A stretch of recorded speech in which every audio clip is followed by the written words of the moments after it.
Hey, Simon here and welcome back to the channel.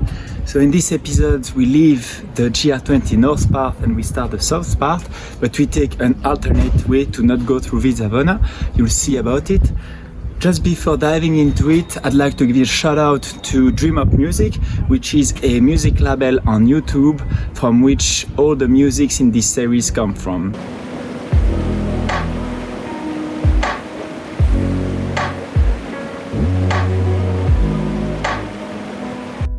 Good morning. Good morning. I just left the shelter 10 minutes ago. I started with an initial climb, and today, so the plan, at least the preliminary plan, is to go to Sblmnl, but before that there is the Visavona step. So Visavona, it's a city where you can buy stuff at the pharmacy or with a crash if you need it, but it means that it goes down quite a lot. So I think it's like minus 1,000 meters. And I've discussed with a fellow hiker. He told me that there is a way to not go through Visavona, so to go around it and stay in the mountain. I think I'm going to do that because I have nothing to buy in Visavona and I prefer to stay high in the mountains.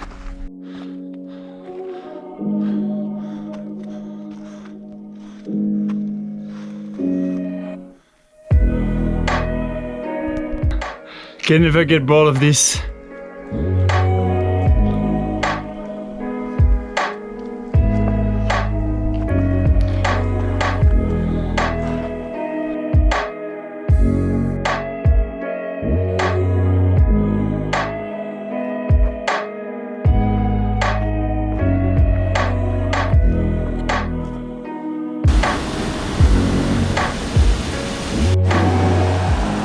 Here's the waterfall of the Englishes, and you see the official GR20 pass, it goes that way. But there is the alternate path, which goes through the Col de Visavona. So I think I'm going that way.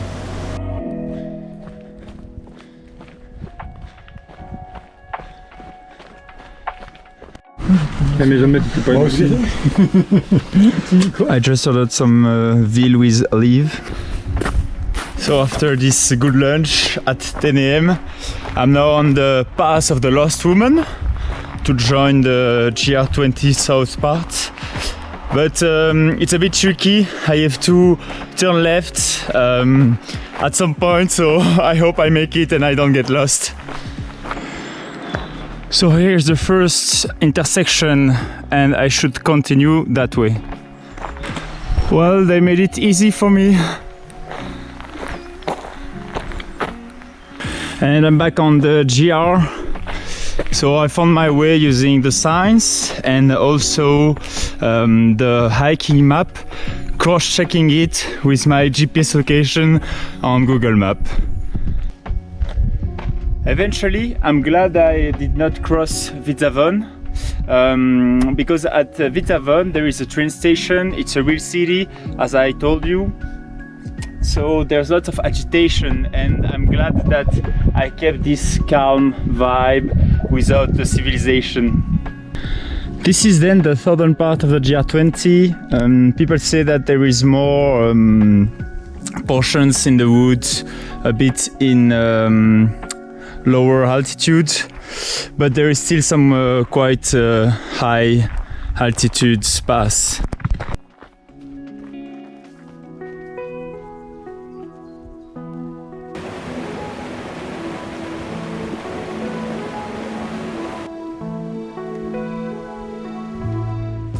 So here we are at Sblmnl shelter. I have a confession to make. Actually, I already came here, and all the remaining parts until Conca, so the end of the GR20, I've done them already because I attempted the trek 2 years ago already, and after 3 days I got a strong pain in my left knee, so I stopped here and I hitchhiked back. I'll show you some clips.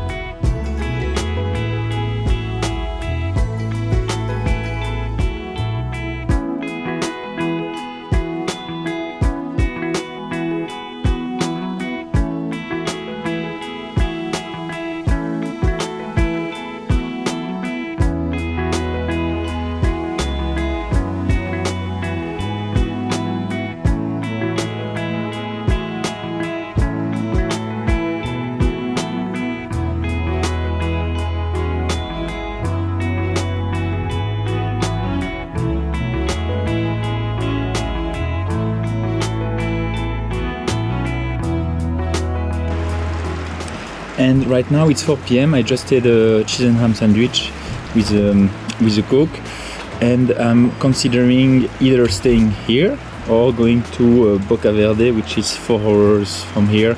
I would like to call them to make sure they have a bed for me, but I think I'm going to gamble and just go there, see what happens.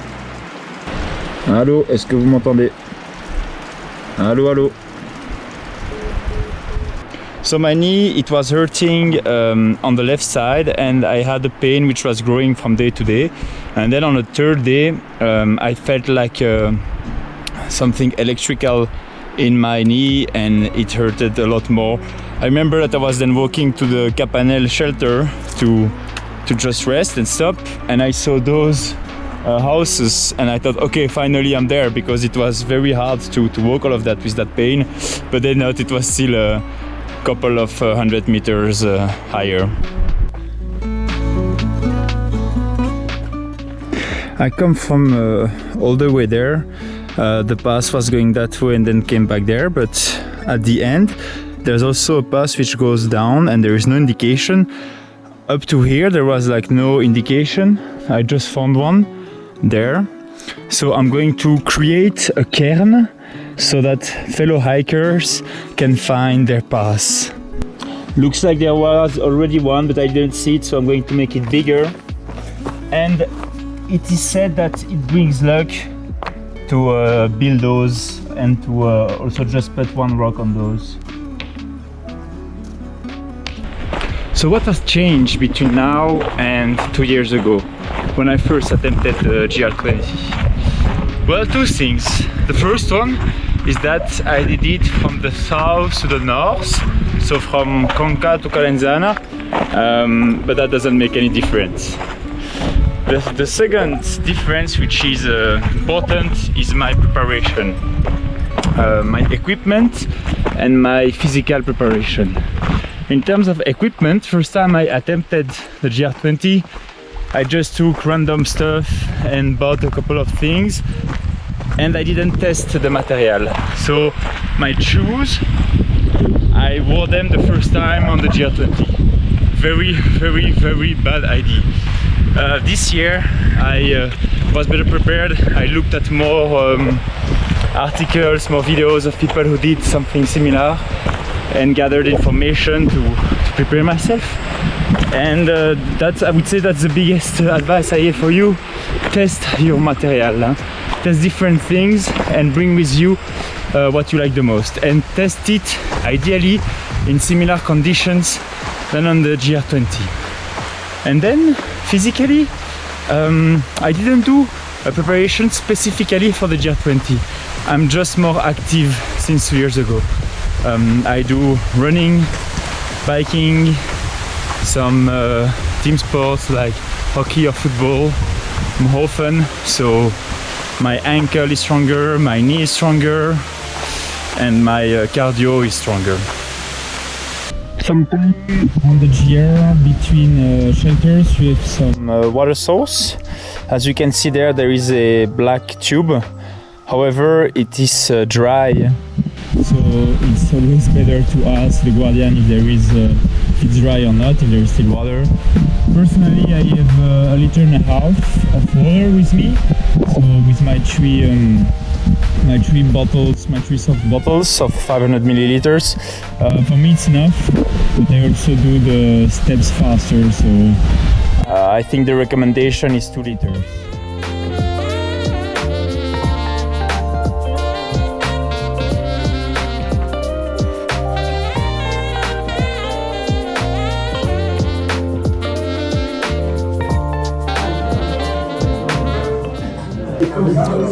I wish you could smell that.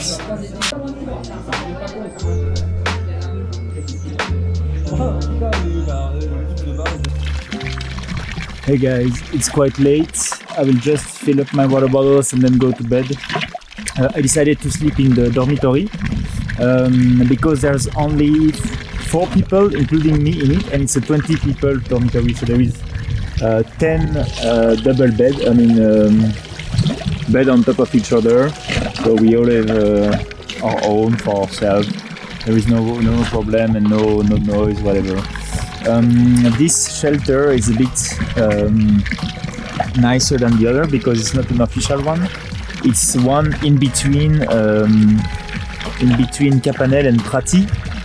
So tomorrow I still have a couple of hours of work to do to reach Prati, which will be the end of our step. Hey, thanks my friend to still be with me after this 4th episode. So indeed, 2 years ago I tried to do the GR20 already from the south to the north. After 3 days I got injured and I could not continue, and that's why in the previous episode when I got this pain in my left knee I was really in a bad feeling because I thought, okay, once again after 3 days I'm out. But eventually I could continue, and now we are already halfway in, and I'm looking forward for the next and to share it with you. So see you next week.